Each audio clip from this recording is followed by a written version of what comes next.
नमस्कार, capital TV का खास शो राहुल का अग्निपथ देख रहे हैं आप। मैं हूं आपके साथ पूजा। कांग्रेस पार्टी में नई जान डालने की कोशिश शुरू हो गई है। पार्टी में जो लोग ईमानदारी से काम करेंगे उन्हें आगे बढ़ाया जाएगा, वहीं जो फूल छाप कांग्रेसी है उन्हें बाहर का रास्ता दिखाया जाएगा। ये सब संगठन सृजन अभियान के तहत होगा। इसकी शुरुआत करने के लिए राहुल गांधी 3 जून यानी कि कल ही भोपाल जा रहे हैं। वो भोपाल में लगभग 7 घंटे रहेंगे। इस दौरान वो पदाधिकारियों के साथ बैठकें करेंगे। साथ ही बताया जा रहा है कि राहुल गांधी 6 जून को बिहार दौरे पर रहेंगे। साथ ही उनके रायबरेली जाने की भी खबर है। मतलब फुल एक्टिव मोड में राहुल गांधी रहने वाले हैं। साथ ही दूसरी तरफ मल्लिकार्जुन खड़गे या कहे पूरी कांग्रेस पार्टी मोदी सरकार को घेरने में जुटी हुई है। ऑपरेशन सिंदूर को लेकर बार बार सवाल खड़े भी किए जा रहे हैं। साथ ही खबर एक और ये है कि वीर सावरकर के खिलाफ राहुल गांधी के मानहानि के केस जो चल रहे हैं उसकी सुनवाई भी तेजी से आगे बढ़ रही है। मामले को निपटाने की पूरी कोशिश की जा रही है। तो कैसे अपने अलग अलग राज्यों के दौरे के साथ साथ राहुल गांधी लीगल बैटल में फंसते नजर आ रहे हैं, आज इसी पे चर्चा करेंगे। मेरे साथ स्टूडियो में मौजूद हैं कैपिटल टीवी के एग्जीक्यूटिव एडिटर राजीव जी। सर, आपका बहुत बहुत स्वागत है। कैसे राहुल गांधी अपने लीगल बैटल में फंसते नजर आ रहे हैं? देखिए, राहुल गांधी की अभी 3 समस्याएं हैं। एक राजनीतिक तौर पर चल रही है, पॉलिटिकल बैटल राहुल गांधी का चल ही रहा है, क्योंकि अलग अलग राज्यों में जहां दौरे पर राहुल गांधी जा रहे हैं उन राज्यों में कांग्रेस नीचे की तरफ जा रही है। अभी अगर मध्य प्रदेश की बात करें, मध्य प्रदेश में कांग्रेस के सबसे बड़े नेता रहे कमलनाथ अभी कहीं नजर नहीं आ रहे। उनके बेटे नकुल नाथ, वो भी कांग्रेस से उनका मोह भंग हो चुका है। वो इंतजार कर रहे हैं कि कोई किसी तरह का चुनाव हो, जरूरत हो भारतीय जनता पार्टी को कुछ ऐसे नेताओं की, तो वो भारतीय जनता पार्टी में शामिल हो। पहले भी चुनाव के पहले भी ये चर्चा चली थी कि कमलनाथ अब कांग्रेस में रहना नहीं चाहते, भारतीय जनता पार्टी की तरफ उनका झुकाव चल रहा है। तो मध्य प्रदेश में इनका संगठन पूरी तरह से खत्म हो चुका है। इनके नेता कांग्रेस पर आरोप लगाते हैं कि कांग्रेस में कई विश्वासघाती हैं।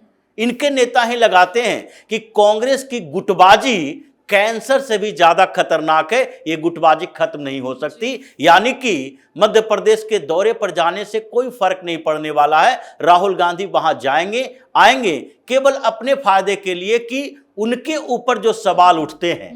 राहुल गांधी इनएक्टिव नेता हैं। जितने नेता अभी पार्टी छोड़कर जा रहे हैं, जो पार्टी से बगावत करने की कोशिश कर रहे हैं, जो बागी तेवर दिखा रहे हैं, वो सारा यही आरोप लगा रहे हैं कि कांग्रेस में राहुल गांधी इनएक्टिव रहते हैं। इनके बदले वो प्रियंका वाड्रा को आगे बढ़ाने की कोशिश कर रहे हैं। इसलिए इलेक्शन मैनेजमेंट कमेटी का चीफ बनाने की कोशिश चल रही है प्रियंका वाड्रा की, कि राहुल गांधी अगर एक्टिव होते हैं तो पता चलता है कि ये लंबे समय के लिए कहीं गायब होने वाले हैं। ये पृष्ठभूमि तैयार करते हैं। अब बिहार जाने वाले हैं, बिहार का दौरा लगातार चल रहा है, लेकिन बिहार जाते हैं राहुल गांधी और पीछे पीछे कांग्रेस के कुछ पुराने कुकर्म भी सामने आ जाते हैं।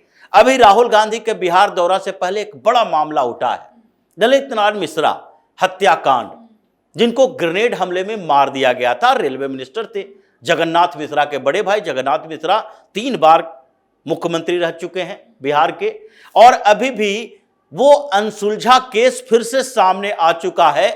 जैसे ये इनका पीछा छोड़ने की कोशिश कर रहे हैं और पीछा छूट नहीं रहा। ललित नारायण मिश्रा के मर्डर में जो हत्या हुई थी उसमें कई सवाल ऐसे उठे थे जो उस समय के केंद्रीय नेतृत्व की तरफ ही इशारा करता था, जिसमें श्रीमती इंदिरा गांधी जो उस समय प्रधानमंत्री हुआ करती थी, उनके ऊपर भी कई सवाल उठे थे कि ये केस अभी तक सोल्व कैसे नहीं हो पाया। कोई मंत्री को बम से उड़ा देता है और उसके बाद कोई भी ऐसा जो उसके लिए प्लानिंग करने वाला है, उस मर्डर की प्लानिंग किया, वो जेल में ही नहीं गया।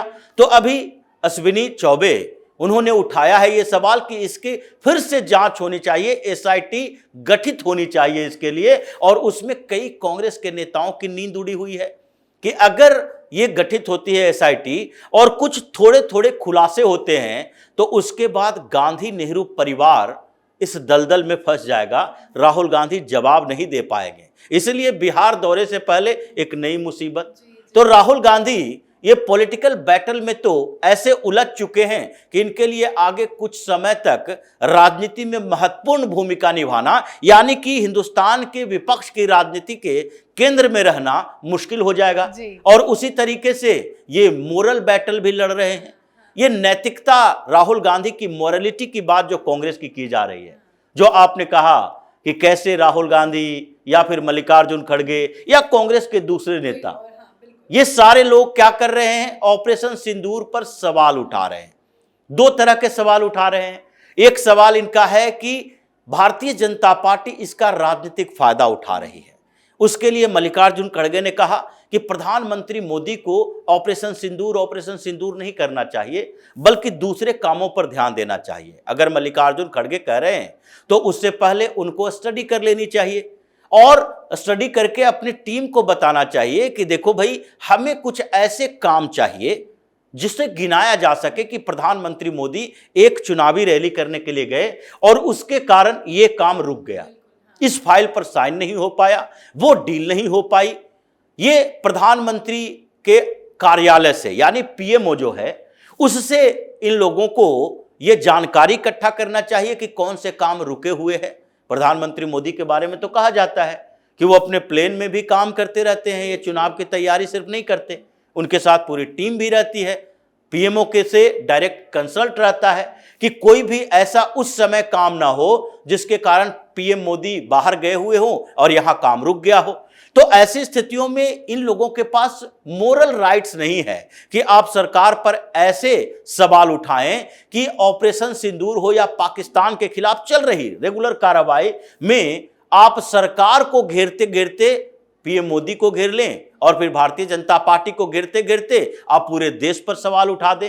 तो इन लोगों को जो मोरल क्वेश्चन उठ रहे हैं कांग्रेस पार्टी के ऊपर, राहुल गांधी के ऊपर, उससे भी जूझ रही है कांग्रेस पार्टी। और इसीलिए ये बार बार कोशिश करती है कि सोशल मीडिया प्रोपेगेंडा के जरिए कम से कम एक ऐसे सबूत मिल जाए, एक ऐसा आधार मिल जाए जिससे कि हम प्रधानमंत्री मोदी को पाकिस्तान के खिलाफ कार्रवाई करने को लेकर हम कुछ न कुछ ऐसी बातें कर लें जिससे लगे कि पीएम मोदी असफल रहे, विफल रहे पाकिस्तान के खिलाफ कार्रवाई करने में। इसलिए कई फर्जी, कई प्रोपेगेंडा फैलाए जा रहे हैं, फेक न्यूज फैलाए जा रहे हैं और उन फेक न्यूज के कारण ही कांग्रेस और धीरे धीरे कमजोर हो रही है। लेकिन इससे भी बड़ी समस्या राहुल गांधी के साथ चल रही है, जो पर्सनल समस्या है, जो इनके मुंह खोलने के कारण ही पैदा हुई है। ज्यादातर जो डिफेमेशन के केस इनके खिलाफ हैं, ये इनके बयान को लेकर हैं। जब मुंह खोलते हैं तो कुछ न कुछ परेशानियां पैदा हो जाती है। और अभी 3 ऐसे मामले हैं जिसकी सुनवाई बहुत तेजी से हो रही है। एक अमित शाह को जो इन्होंने हत्यारा कहा था, उसमें सुल्तानपुर के एमपी एमएलए कोर्ट ने फिर से सुनवाई की और उसमें ऐसा नहीं है कि बहुत ज्यादा समय लगेगा, क्योंकि उसके स्टेटमेंट, राहुल गांधी का स्टेटमेंट उसमें इन्होंने दे दिया है अपना। क्योंकि भारत जोड़ो न्याय यात्रा के समय जब ये न्याय यात्रा कर रहे थे तो उस समय ही सुल्तानपुर के कोर्ट ने इनके खिलाफ समन भेजा था और आखिरी समन था कि अगर आप नहीं आते हैं तो उसमें आपके खिलाफ गिरफ्तारी वारंट जारी किया जाएगा। तो ये भागते हुए गए, लगभग 45 मिनट वो बेल के लिए वहां पर कटघरे में खड़े रहे थे। अब उसमें क्या हो रहा है, उसमें अब गवाह गुजारे जा रहे हैं, मतलब गवाहों से पूछताछ हो रही है और उसी में एक गवाह है अनिल मिश्रा, जिनसे बातचीत होनी थी, जिनको गवाही लेनी थी और उसी समय एक वकील की मौत के कारण यह मामला थोड़ा टल गया।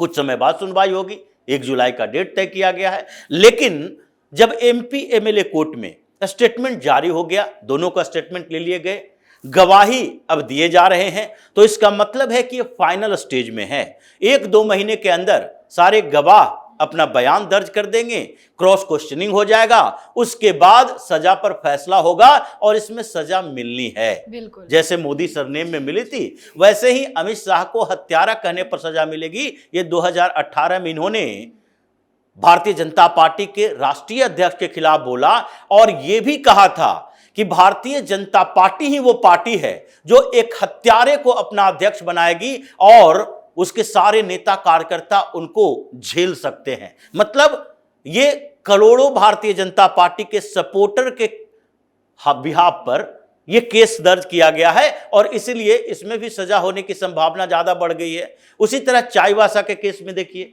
चाईबासा में एमपी एमएलए कोर्ट की तरफ से राहुल गांधी के खिलाफ गैर जमानती वारंट जारी किया गया 3 दिन पहले, और उसके खिलाफ ये राहुल गांधी की पूरी टीम वाइब्रेट हो गई, क्योंकि गैर जमानती वारंट, अब जमानत नहीं मिलेगी तो 1 दिन के लिए भी राहुल गांधी को जेल में जाना पड़ेगा। बाद में हाई कोर्ट, सुप्रीम कोर्ट, ये सिस्टम अभी पूरी तरह से बदला नहीं है, तो उन सिस्टम का फायदा ये उठाएंगे। ये फटाफट ये झारखंड हाई कोर्ट में चले गए और हाई कोर्ट में भी मामला चल रहा है कि गैर जमानती वारंट पर स्टे लगाया जाए या फिर इसे निरस्त किया जाए। अगर हाई कोर्ट ने स्टे नहीं लगाया तो सुप्रीम कोर्ट आएंगे या फिर गिरफ्तार होकर अंदर जाएंगे। ये स्थितियां इनके साथ है। अभी वीर सावरकर को लेकर वही तेजी से चल रहा है।